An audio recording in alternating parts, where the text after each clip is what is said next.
जय गुरुदत्ता श्री गुरुदत्ता वसुदेव सुतं देवं कंस चाणूरमर्दनं देवकी परमानंदं कृष्णं वंदे जगद्गुरु। पूज्य गुरुदेवुलु श्री गणपति सच्चिदानंद स्वामीजी वारिकी साष्टांग वंदनालु अर्पण चेस्तू ई रोजु नेल्लूरु आश्रमं श्री गणपति सच्चिदानंद आश्रमं दर्गामिट्ट राधाकृष्ण ध्यान मंदिरं अष्टलक्ष्मी देवालय प्रांगणंलो అత్యద్భుతంగా గీతా వైభవ ట్రస్ట్ వారు నజీర్ భాషా గారి ఆధ్వర్యంలో 3000 మంది విద్యార్థులతో చాలా గొప్పగా గీతా వైభవం అనే పేరుతో భగవద్గీతలోని అతి ముఖ్యమైన 40 శ్లోకాలు పారాయణ చేయిస్తూ గీతా చాలీసా గీతా అష్టోత్తరాన్ని కూడా పారాయణ చేయిస్తూ ఆ కృష్ణ పరమాత్మ యొక్క ఆశీస్సులకు పాత్రులవుతూ ఉన్నారు। ఈ కార్యక్రమంలో గణ్యులు వ్యక్తులందరూ కూడా వస్తూ ఉన్నారు। భిక్షమయ్య గారు, ప్రభాకర్ రెడ్డి గారు, ప్రశాంతి రెడ్డి గారు, శ్రీనివాసులు గారు, ఇలా ఎంతో మంది గణ్యులు ఈ కార్యక్రమంలో పాల్పంచుకుంటూ ఉన్నారు। దీపా వెంకట్ గారు, శ్రీనివాసరావు గారు, సుబ్బారెడ్డి గారు, ఇట్లా అనేకులు ఈ కార్యక్రమంలో పాల్పంచుకుంటూ ఉన్నారు। ఈ కార్యక్రమం దిగ్విజయంగా జరగాలి, ఇలాగే భగవద్గీత ప్రచారము ఇంకా ఇంకా లోకల్లో జరుగుతూ ఉండాలి। భగవద్గీత అనేది మన భారతదేశం యొక్క ఊపిరి।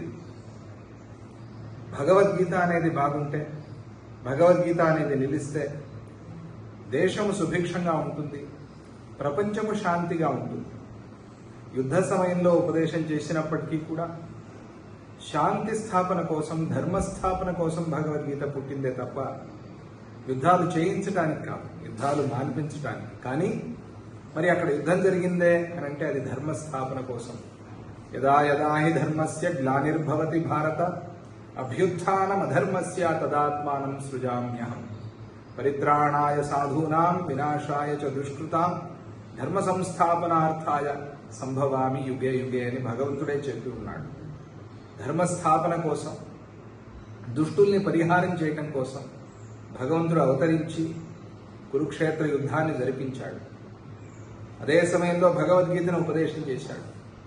ఆ భగవద్గీత నరుడిని, అర్జునుడిని ఉద్ధరించింది। అర్జునుడు అంటే నరుడు, నరుడు అంటే మనమందరము కూడా మనందరి ఉద్ధారం కోసం, మానవాళి ఉద్ధరింపబడాలి అనేటువంటి సంకల్పంతో భగవంతుడు చేసిన ఉపదేశమే భగవద్గీత। అందుకే పూజ్య గురుదేవులు గణపతి సచ్చిదానంద స్వామిజీ వారు దేశ విదేశాల్లో భగవద్గీతని ప్రచారం చేస్తూ అందరూ కంఠస్థం చేయండి అని పిలుపునిస్తున్నారు। వేలాది మంది కంఠస్థం చేసి, చూసి చదివి, పరీక్షలు ఇచ్చి స్వామిజీ వారి చేతుల మీదుగా గోల్డ్ మెడల్ తీసుకుంటున్నారు। కురుక్షేత్రాలో 25వ తారీఖు పూర్తిగా కుటుంబమంతా భగవద్గీత చదివిన కుటుంబాన్ని తీసుకువెళ్ళి అక్కడ 2000 మందితో పారాయణ చేయిస్తూ ఉన్నారు।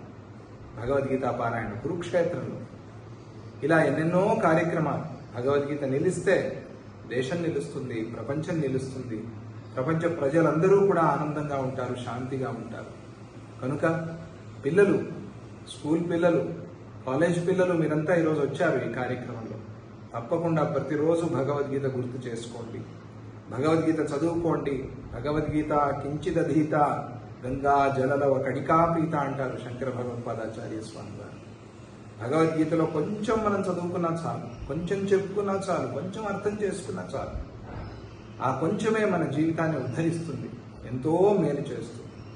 అటువంటి ఆ భగవద్గీత ఈరోజు మన ఆశ్రమంలో జరుగుతూ ఉండటం, గీతా వైభవం అనే కార్యక్రమం జరుగుతూ ఉండటం మనందరికీ కూడా ఎంతో ఆనందాన్ని, సంతోషాన్ని ఇస్తోంది। ఇలాగే కార్యక్రమాలు బాగా చేసుకోండి। పూజ్య స్వామిజీ వారు రథసప్తమికి నెల్లూరుకు వస్తున్నారు। మరి అక్కడ ఈ కార్యకర్తలు, ట్రస్టీస్, మాతృమండలి అందరితో కలిసి అందరూ మాట్లాడుకుని ఆ కార్యక్రమాన్ని దిగ్విజయం చేసుకుందాం।